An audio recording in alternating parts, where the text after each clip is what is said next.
작가 우혜자 씨가 쓴 수필집에 보면 이런 얘기가 나옵니다.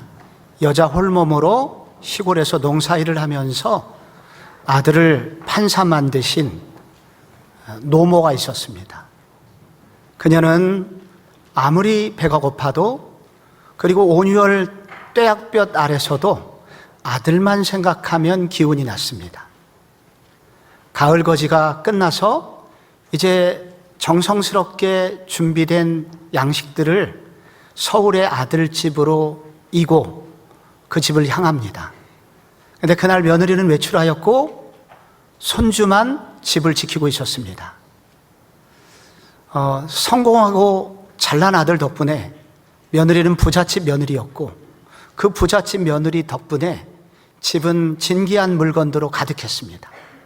그래서 노모는 그런 것들을 보면서 신기하게 생각했고, 그러다가 그 중에 특별한 물건 하나를 발견합니다. 가계부였습니다. 부잣집 며느리가 가계부를 쓰는 것이 너무 신기했고, 열어보니 촘촘히 달마다 써내려간 그 항목마다 그렇게 써내려간 것을 보면서 흐뭇했습니다. 그런데 그 항목 중에 조금 이해가 안 가는 항목이 눈에 띄었습니다. 촌년 10만 원 이렇게 써 있는 겁니다. 이것은 무엇일까? 그래서 뒷장을 넘겨봤더니 그 다음 달도 똑같은 날짜에 기록이 되어 있었고, 그날은 바로 본인이 용돈을 받는 날이었다는 사실을 깨닫게 됩니다. 갑자기 멍하니 이 어머니는 서 있게 됩니다. 그리고 수치가 밀려오고 두려움이 밀려옵니다. 그래서 아들이 퇴근하기 전에 빨리 주섬주섬 가져왔던 물건을 다시 싸서 이고지고 황급히 시골로 내려갔습니다. 제가 15년 전에 성복중앙교회를 부임했는데, 그때 어느 장로님께서 이런 글 하나를 제게 보내주셨습니다. 이 글을 읽으면서 제게 들었던 생각은, 우리 교회에 주님이 오신다면 어떤 마음을 가지실 것인가 였습니다. 우리 교회에 우리 주님은 마음 편히 머물고 싶으신 교회일까? 아니면 들러봤는데 도저히 있을 수가 없는 교회라서 짐 싸가지고 주랭랑을 치실 것인가? 여러분, 우리 교회에 우리 주님이 오신다면 우리 교회를 향한 주님의 생각은 어떠하실 것 같습니까? 우리는 이사를 가거나 또 다른 곳에 가면 좋은 교회를 소개시켜달라고 합니다. 건강한 교회를 소개시켜달라고 합니다. 우리는 분명 건강한 교회가 되어야 합니다. 그렇다면 여러분, 이 건강한 교회라는 것은 어떤 교회일까요? 오늘 성경을 보면 바울이 교회를 설명하면서 에베소서의 많은 부분이 교회는 이러하다 저러하다가 말하면서 요약해서 교회가 무엇인지를 설명하는 구절이 바로 마지막 22절입니다.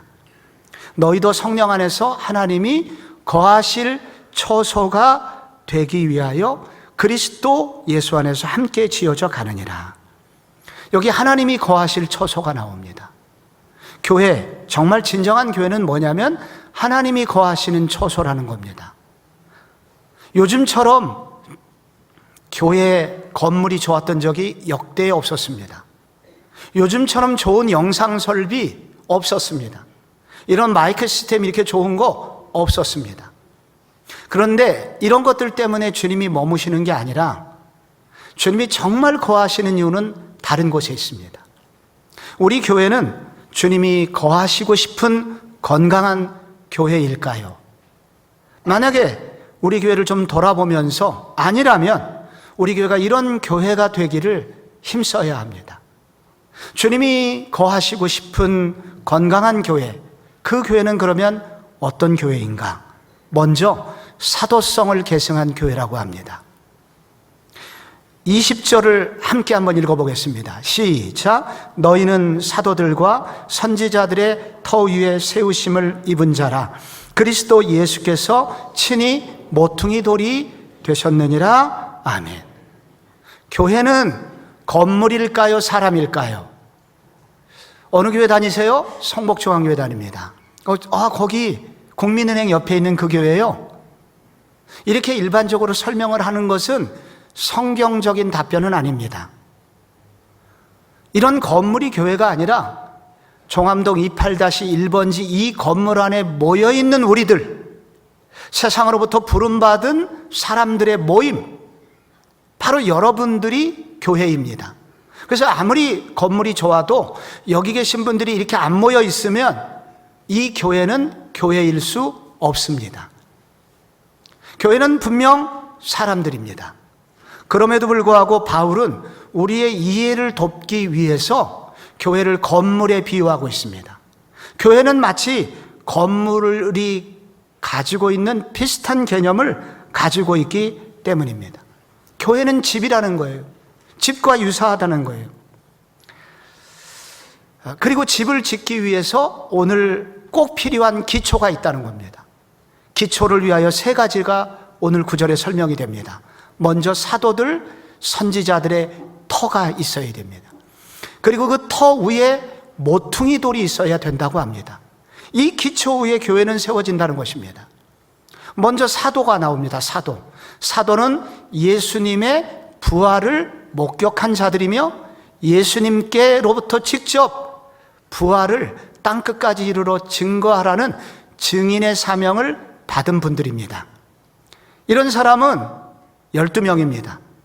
11명의 제자와 사도 바울입니다. 그리고 후에 마띠아라는 제자가 또 사도가 되어서 13명을 사도라고 부릅니다. 그런데 그 사도들이 남긴 게 있습니다. 예수님의 말씀입니다. 그거를 신약 성경이라고 합니다.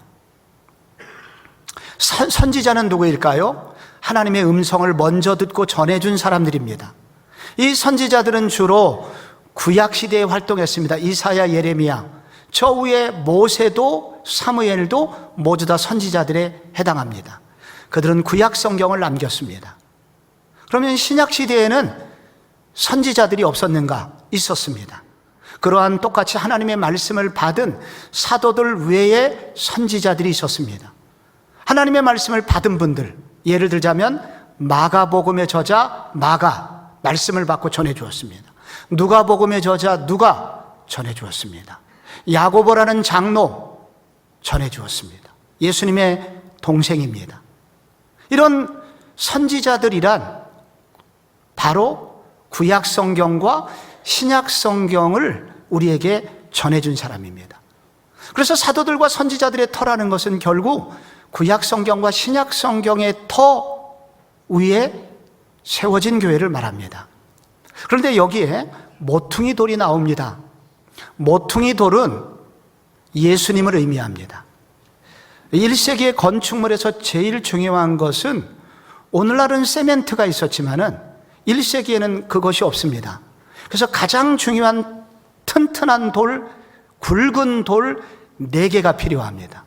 그래서 모퉁이에 4개의 돌을 넣고 거기에 석조 건물을 계속 돌을 쌓아서 연결하고 그리고 나서 위에 지붕을 얹고 나머지를 채워가는 것입니다. 그래서 모퉁이 돌이라고 하는 것은 여기서 모퉁이는 결국은 모퉁이 돌은 든든한 기초석 예수 그리스도를 의미합니다. 그거를 이제 베드로 전서 2장 7절에서 예수님에 대해서 건축자의 그 돌이 모퉁이의 머릿돌이 되었다. 너희가 전에는 백성이 아니더니 이제는 하나님의 백성이요 전에는 긍휼을 얻지 못하였더니 이제는 긍휼을 얻은 자니라. 예수님이라는 모퉁이들 덕분에 우리 모두 구원받게 되었다는 것입니다. 그래서 이 성전의 이 교회의 기초를 이루는 것은 사도들과 선지자들의 터, 신구약 성경을 말하고 이 모퉁이들이 의미하는 것은 이 신구약 성경의 핵심이 예수 그리스도이다. 구약 성경은 오실 메시아 예수, 신약 성경은 오신 메시아 예수, 다시 오실 예수를 설명하고 있다는 것입니다.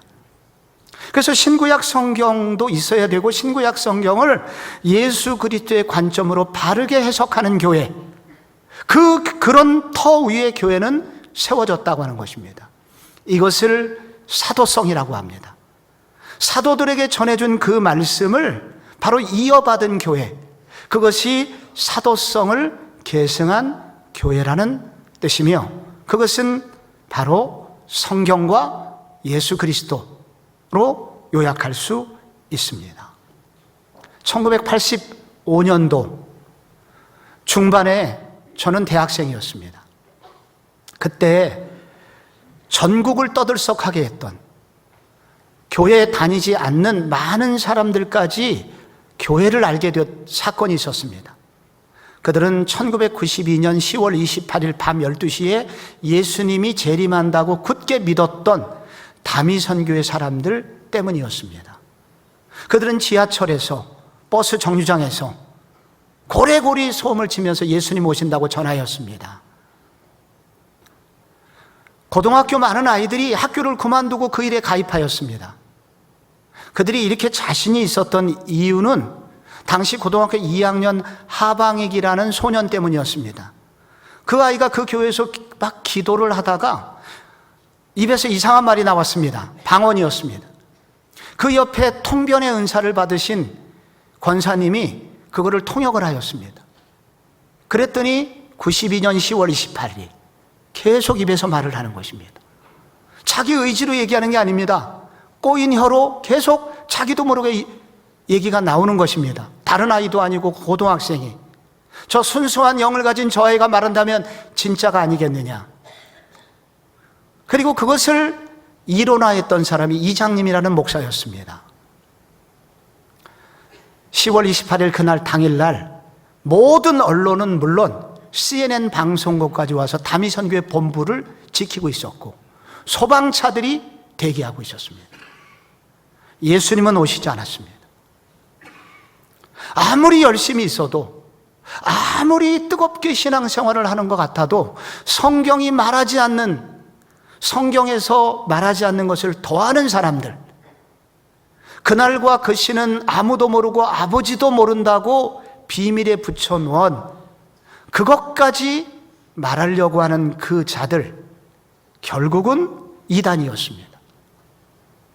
그로부터 30년 후에 코로나19가 막 시작되는 시기에 우리 한국교회는 모든 사람 전국이 알게 된 단체가 하나 있습니다. 기독교 단체였습니다. 사람들이 모이는 것은 다 교회였습니다.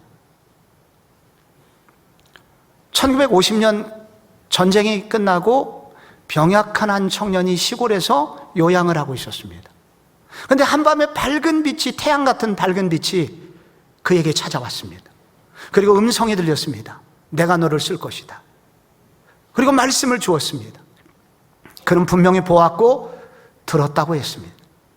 그 이후에 성경이 너무 잘 읽힙니다. 그리고 사람들에게 성경을 가르치기 시작했습니다. 무료로 성경을 가르쳤습니다. 무료 성경 신학원이 생겼습니다. 특별히 계시록을 잘 가르쳤습니다. 계시록에 이긴 자라는 메시아의 또 다른 칭호가 나오는데, 이긴 자가 바로 시대마다 이긴 자가 있는데 마지막에 이긴 자는 나다. 나를 하나님이 이곳에 보내셨다. 마지막에는 그렇게 가르쳤습니다. 신천지입니다. 30만 명 가까운 사람들이 여기에 빠져 있습니다. 아무리 열심을 낸다 하여도, 아무리 뜨겁게 신앙생활을 하는 것 같아도 성경이 말하지 않는 예수를 말하는 것을 이단이라고 합니다. 사도성이 없는 것입니다. 예수님께서 머무시는 처소는 어디일까요? 사도성을 계승한 교회입니다.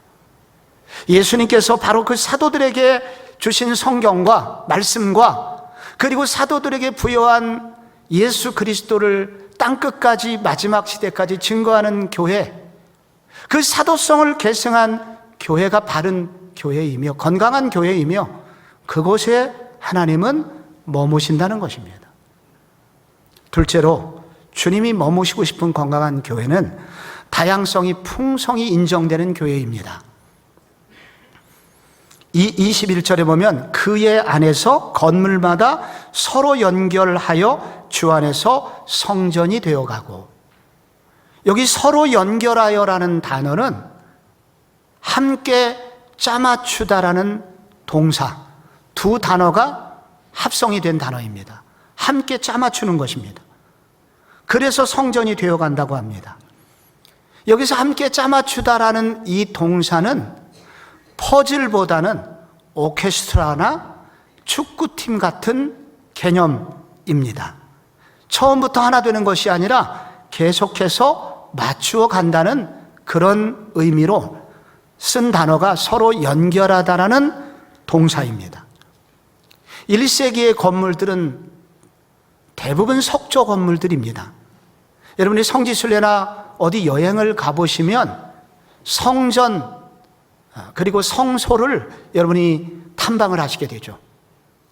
거기에 가보시면 이집트의 피라미드가 있습니다. 피라미드는 여러분 그 150m나 되는 큰 성곽이 뭘로 쌓여져 있습니까? 돌로 만들어져 있습니다. 그리스에 가면은, 아테네에 가면은 파르테논 성전이 있습니다. 신전이 있습니다. 여러분 뭘로 만들어졌을까요? 돌로 만들어져 있습니다. 1세기의 주요한 건물들은 다 돌로 되어 있습니다. 여러분 돌로 건축을 하려면 건축자가 맨 먼저 무엇을 해야 할까요? 돌을 구하러 산으로 계곡으로 다녀야 합니다. 그래서 이 건축자는 좋은 돌을 만나는 것이 소원입니다. 그래서 그 돌을 가져다가 바로 자기 건축물 위에 하나씩 쌓기 시작합니다.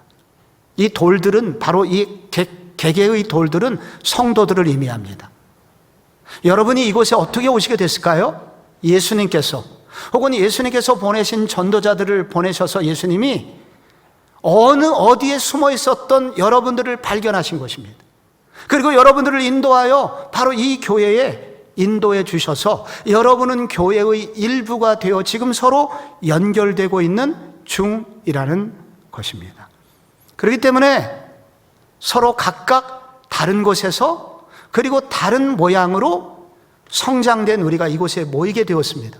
그러니 당연히 다를 수밖에 없다는 것입니다. 어떤 돌은 조금 크고 어떤 돌은 조금 작고 어떤 돌은 윤기가 좀 더 나고 어떤 돌은 약간 어둡습니다. 그런데 모든 돌들은 바로 예수님께서 이 성전을 짓기 위해서 바로 골라서 뽑아서 여기에 모이게 되었다는 것입니다. 그러므로 여러분 우리들이 교회를 다니면서 인식해야 되는 것은 우리는 다를 수밖에 없기 때문에 서로 다름을 인정해야 됩니다. 베드로는 다혈질이었습니다. 안드레는 조용히 베드로를 돕는 일을 좋아했습니다. 빌립은 매우 계산적이어서 회개하면 딱 좋을 사람이었습니다. 바로 우리는 서로 예수님의 제자들 12명이 그렇게 달랐던 것처럼 우리 모두는 다르게 태어났고 다른 사람들이 여기 모여 있다는 것입니다. 그렇기 때문에 다르다는 것을 인정하고 다르다는 것에 대하여 오히려 감사할 줄 알아야 된다는 겁니다. 이 다양성이 풍성하게 인정이 되어야 된다는 것입니다. 저는 자녀들과 어느 날 치킨을 시켜 먹을 때 깜짝 놀랐던 적이 있습니다. 저는 자녀 교육의 일원으로 너희들 앞으로 어른들하고 치킨을 먹으면 먼저 어른들에게 꼭 물어봐야 될 일이 있다. 다리는 할아버지 드세요. 또 꼭 그렇게 해야 돼. 그때 큰 놈이 제게 물었습니다. Why? 왜 그래야 되죠? 아니 닭다리가 제일 맛있는 부위니까. 나는 가운데 살이 더 맛있는데? 그래? 놀랍게 그날 5명, 우리 식구 5명 중에 3분이 닭다리가 아닌 다른 부위를 더 좋아한다는 사실을 깨닫게 되었습니다. 놀라운 일이었습니다. 여러분의 자녀들도 한번 가서 테스트해 보시기 바랍니다. 우리는 서로 좋아하는 부위가 달라요. 그래서 그날 이후에 그걸 깨닫고 난 다음에 저에게 놀라운 자유와 평안이 찾아왔고, 그래서 저는 자유롭게 닭다리를 들 수 있게 되었습니다. 눈치 보지 않고. 너무 행복한 일이 계속되고 있습니다. 여러분, 우리는 서로 다르게 부름을 받았습니다. 다르게 만들어졌고 다르게 다른 모습으로 여기에 왔다는 사실을 인정해야 됩니다. 그래서 너 나하고 똑같이 생각해야 돼. 나하고 똑같은 길을 가야 돼. 똑같은 방식으로 생각하고 똑같은 방식으로 따라오라고 하면 안 된다는 것입니다. 그래서 교회가 해야 되는 정말 중요한 일 중에 하나는 다양한 은사가 발견되도록 도와줘야 됩니다. 어떤 사람은 말씀의 은사가 있고, 어떤 사람은 전도의 은사가 있고, 어떤 사람은 찬양의 은사가 있고, 어떤 사람은 구제의 은사가 있고, 어떤 사람은 행정의 은사가 있고, 어떤 사람은 기도의 은사가 있고, 끝도 없는 은사가 성경에 나옵니다. 하나님은 우리를 다르게 빚으셨기 때문에 우리 서로는 다른 은사를 가지고 있습니다. 그런 은사들이 발견되고 그 은사들이 함께 모여야 교회는 진짜 아름다운 교회가 될 수 있다는 것입니다. 모두 다 우리는 같은 은사를 받은 사람들이 아니라는 것입니다. 15년 전에 우리 교회의 새가족부를 담당했던 장로님이 계셨습니다. 그 장로님께서 우리 새가족 교육에 5주가 있잖아요. 근데 가만히 보니까 처음 왔지만 참 다른 사람을 섬기는 모습이 눈에 띄었습니다. 그래서 새가족을 교육을 마치자마자 그분 우리 새가족부에서 함께 봉사자로 일하자고 제안을 했고, 그래서 그분들이 들어온 지 6주 만에 바로 새가족부에 봉사를 하기 시작했습니다. 그리고 그분들은 지금까지 교회의 든든한 일꾼으로 자리매김을 하였습니다. 저는 지금도 그 장로님 생각할 때 우리 모두 다 그런 시각을 가져야 된다고 저는 믿습니다. 좋은 교회는 어떤 교회냐? 상대방의 은사가 무엇인지, 상대방의 관심사가 무엇인지, 상대방이 잘하는 것이 무엇인지를 유익 있게 찾아보고, 그래서 그들이 이 교회 안에서 함께 연결되어 주님의 성전을 만들어 가도록 도와주는 교회, 그 교회가 좋은 교회입니다. 획일적인 교회가 아니라, 똑같이 움직이는 교회가 아니라 우리에게 주신 다양한 은사가 개발되고 발휘되어서 그들이 풍성하게 자신의 은사대로 섬길 수 있는 그런 교회, 그런 교회가 건강한 교회입니다. 오늘 우리 교회에 새가족 환영회가 있는 날입니다. 하반기. 그런데 이 새가족 환영회에 오늘 오신 새가족들은 바로 우리 교회 안에서 그렇게 발견되길 바라고, 그렇게 성장하시기 바랍니다. 그래서 교회를 함께 연결하고 만들어가 하나님의 성전을 이루어가는 성도가 되어야 합니다. 그런데 여기서 참 중요한 게 있습니다. 교회는 완성형이 아니라 완성을 향해서 진행되고 있다는 사실을 알아야 합니다. 여기 함께 성전이 되어가고 함께 지어져 가느니라. 어떻게 되어 있습니까? 이것이 완성형입니까? 진행형입니까? 진행형입니다. 그래서 이 말은 무슨 말이냐면, 이 지상에 있는 교회인 한 우리 교회는 약점이 있을 수밖에 없습니다. 아픔이 있을 수밖에 없고, 문제가 있을 수밖에 없고, 갈등도 있을 수밖에 없다는 얘기입니다. 그러나 성장하고 성숙을 향해서 나아가야 된다는 것입니다. 진행 중이기 때문에 이 말은 공사 중이라는 얘기입니다. 우리는 공사가 끝난 사람들이 아니라 지금 공사 진행 중입니다. 그러므로 여러분 공사장에 가보면 옆에 써놓은 간판이 있습니다. 공사 중, 통행에 불편을 드려서 대단히 죄송합니다. 마찬가지로 우리는 지금 다 공사 중이기 때문에 갈등이 있을 수 있습니다. 그러므로 우리는 옆에 계신 분들에게 공사 중, 통행에 불편을 드려서 죄송합니다, 인사하는 마음을 가져야 합니다. 갈등도 있고 아픔도 있습니다. 지상교회의 문제입니다. 그러나 이것은 예수님 오실 때까지 일은 계속 반복될 것입니다. 그러므로 우리는 서로의 은사도 발견해 줄 뿐만 아니라 아직 완성된 모습이 아니기 때문에 부족함을 서로 용납하고 함께 성장하기를 위해서 서로 기도해 주어야 되는 교회가 되어야 한다. 우리는 완성되고 끝났어 라고 하는 교회가 건강한 교회가 아니라 부족함이 있지만 함께 성장하기를 위하여 전진하는 교회, 그런 교회가 아름다운 교회고 건강한 교회입니다. 그런 의미에서 옆에 계신 분에게 한번 인사하겠습니다. 공사 중 통행에 불편을 드려서 죄송합니다. 시작. 공사 중 통행에 불편을 드려서 죄송합니다. 계속해서 우리가 이런 고백을 하는 교회, 이게 건강한 교회라고 성경은 말합니다. 마지막으로 건강한 교회는 다른 교회를 낳고 이웃의 교회의 성장을 기뻐하는 교회입니다. 21절 다시 한번 보십시오. 잘 한번 보십시오. 여러분, 이 21절 안에 건물이 하나인지 여러 개인지 보십시오. 어떻게 기록되어 있습니까? 그의 안에서 건물마다 서로 연결하여 주 안에서 성전이 되어 가고. 여러분, 여기 건물이 하나입니까? 여러 개입니까? 그렇습니다. 여러 개입니다. 건물마다 서로 연결이 되어야 됩니다. 도대체 이 건물, 옆에 있는 건물은 무슨 건물일까요? 이 건물은 바로 나라는 한 사람이 교회일 수 있기에 내가 있지만 옆에 있는 사람을 의미할 수도 있고요. 또 하나는 바로 우리 교회 말고 옆에 있는 교회를 의미할 수 있습니다. 그래서 교회라고 하는 것은, 여기에 건물은 바로 옆에 있는 교회들을 의미합니다. 여러 개의 교회들이 결국은 서로 연결되어 있다는 겁니다. 그리고 연결되어서 주 안에서 성전이 되어 간다는 것입니다. 이런 여러 개의 교회들, 우리의 지금 눈에 보이기도 하고 보이지 않는 교회들이 있습니다. 거기도 예수 믿는 사람이 있습니다. 이런 사람들이 서로 연결되어 있고 이런 사람들이 전부 다 모여서 나중에 만들어지는 것이 성전입니다. 이 성전의 이름을 성경은 새 예루살렘 성이라고 부릅니다. 마지막 날 그렇게 새 예루살렘 성에 우리 모두 모이게 된다는 거예요. 그런데 새 예루살렘 성전이 완성되기 전까지 이 지상에는 여러 개의 건물들, 다른 교회들이 있다는 것입니다. 여러분, 1세기에 교회들은 전부 다 가정교회들이었습니다. 이렇게 한꺼번에 많이 모일 수 있는 곳이 없었습니다.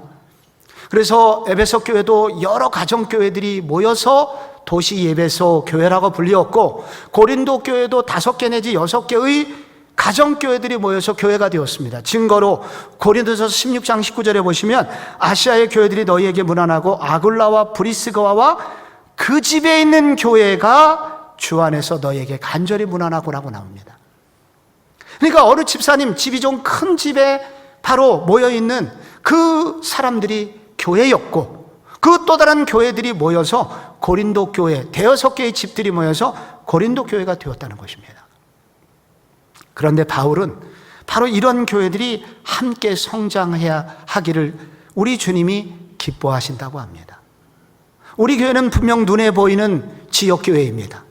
그러나 바로 주님은 우리 교회만을 보고 계신 것이 아니라 지금 이 시간에도 옆에 있는 교회도 관심을 갖고 계십니다. 아버지는, 엄마는 큰아들만 아들이 아닙니다. 둘째도 셋째도 여섯째도 모두 다 내 새끼들입니다. 바로 우리 주님께서는 이런 옆에 있는 교회들을 지금 보고 계시다는 겁니다. 이 모든 교회들이 서로 연결되어 함께 자라나는 것을 꿈꾸고 있다는 것입니다. 이런 교회들을 일컬어서 교회론에서는 우주적 교회라고 부릅니다. 우리 교회라는 교회를 넘어서 또 다른 옆에 교회들의 연합체를 우리 주님은 우주적 교회로 부르고, 어느 날 이 우주적 교회가 새 예루살렘 성에서 함께 모이는 날이 오는데 나는 그날을 꿈꾼다 라고 예수님 말씀하고 계신 겁니다. 그러므로 우리는 이 구절 앞에서 적어도 2가지를 생각해야 됩니다.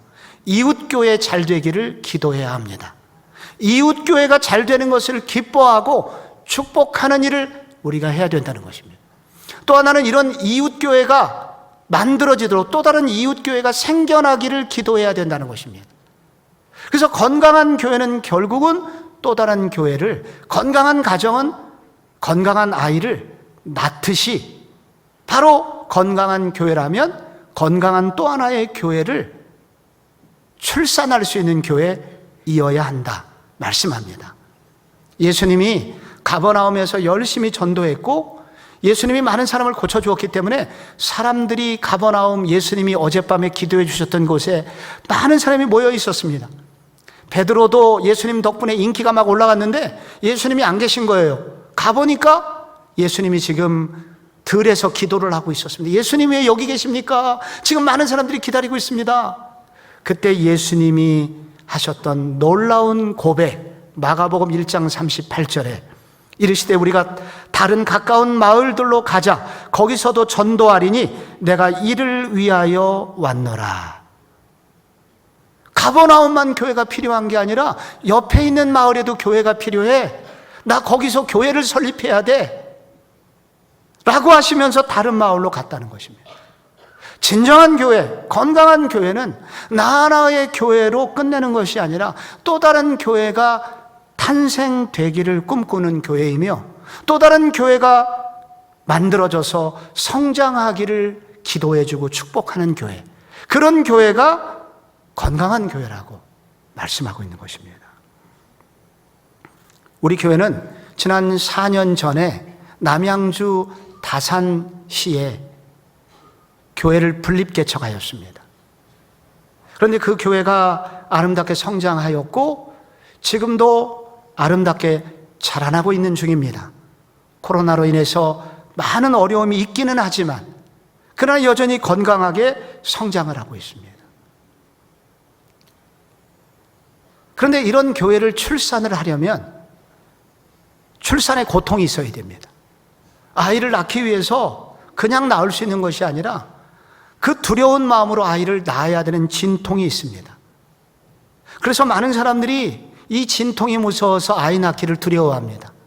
그러나 여기 아이를 낳아보신 어머니들은 공통적으로 고백합니다. 아이를 낳고 난 이후의 기쁨이 너무 커서 아이를 낳을 때 고통은 금방 잊어버리게 되었다. 저희도 마찬가지입니다. 출산할 때는 약간 어려움이 있었지만은 그 아이가 태어나서 자라나게 될 때 주님이 우리에게 채워주신 기쁨은 이루 말할 수 없습니다. 지난 금요일 저희 장로님들과 함께 화성시 남양읍에 있는 은혜의 동산교회라는 곳에 탐방을 갔습니다. 이 교회는 매 2년에 한 번씩 분립개척을 하는 교회입니다. 지난 10년간 이 교회는 더 이상 성장하는 것에 관심을 두지 않고 1000명이 되기 전에 한 교회씩 분립을 하였습니다. 5 분립개척을 올해 초에 했는데 그 덕분에 이 교회 재정은 지금 마이너스 상태입니다. 이 분립된 교회, 은혜숲교회라는 곳에 다시 탐방을 하였습니다. 10분 거리밖에 되지 않는 그곳에 교회가 세워져 있었는데 50명의 성도가 따라 나가서 열심히 섬기고 있었습니다. 그런데 올해 벌써 20명의 새 신자가 들어왔다고 합니다. 대부분 예수 믿지 않는 사람들이 들어왔다고 합니다. 그 소식을 들은 모 교회는 기뻐합니다. 그 자체로 만족합니다. 다산 따스한 교회가 아름다운 성장을 했습니다. 우리 노예에 120개 교회가 있습니다. 코로나19 시기에 교회가 몇 교회가 문을 닫기도 했습니다. 그런데 우리 노회장님이 2년 전에 그 어려운 교회들을 전부 다 방문을 했습니다. 우리 노예 120교회 중에서 딱 한 교회만 성장하고 있다는 사실을 노예 석상에서 보고하였습니다. 어떤 교회일까요? 다산 따스한 교회입니다. 전부 다 어려운데 한 교회만 성장했습니다. 왜 그랬을까요? 주님이 꿈꾸시는 계획이 있었기 때문이다 라고 믿음이 생기는 대목입니다. 주님이 기뻐하시는 일이었기 때문에 그렇습니다. 우리 교회는 이제 올해 연말에 내년 초에 또 하나의 교회를 설립하려고 합니다. 또 하나의 교회를 출산하려고 합니다. 그래서 여러분들 중에 누군가는 함께 그 일에 동참해 주셔야 됩니다. 그러나 동참하는 것이 아프고 어려운 일일 수 있지만은 그러나 그런 또 하나의 교회가 설립될 때 주님이 꿈꾸시는 바로 그런 교회가 된다는 주님의 칭찬을, 주님의 계획을 신뢰하고 우리는 그런 일을 순종하기를 원합니다. 주님이 머무시고 싶은 교회, 주님이 계속해서 함께하고 싶은 교회, 건강한 교회, 그런 교회가 우리 교회가 되었으면 좋겠습니다. 어떤 교회입니까? 사도성이 분명한 교회, 다양성이 풍성히 인정되는 교회, 또 하나의 교회를 출산하는 교회, 그런 교회, 성복중앙교회가 되어서 주님이 거하시고 주님의 은혜가 떠나가지 않는 그런 교회 되기를, 그리고 그런 교회 성도님들이 되시기를 예수 그리스도의 이름으로 축복합니다.